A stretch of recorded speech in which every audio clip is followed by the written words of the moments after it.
हमें पता चला कि एक वीडियो के द्वारा यूट्यूब पे आगे दतौली गांव में एक पंचायत इकट्ठी हो रही है खदरे की। वो खदरे की कोई पंचायत नहीं, हम उस बात का खंडन करते हैं, ना ही कोई पंचायत होगी वहां से। वो तो अपनी पार्टी का प्रचार करेंगे, हम इसका विरोध करते हैं और ना हम खतरे की।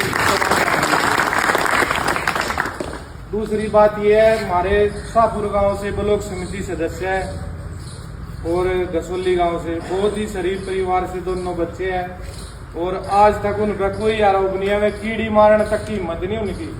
आज उन पर पार्टी वाले दबाव बना रहे हैं, आगे इन पर पर्चा दर्ज करो। सीएम साहब से कह रहे थे कल, अब जी इन पर पर्चा दर्ज करवाओ। जब वे पर्चा हमारे पर दर्ज करवावे तो हमारे खतरे में था वोट किस चीज की ले? हमारे भी पर्चे दर्ज करवावे और हमारे पे ही वोट मांगे। दोनों पार्टियों के नेता है, दोनों पर्चे दर्ज के चक्कर में एक तो बदमाश बतावा इन्हें विरोध करेंगे। नहीं विरोध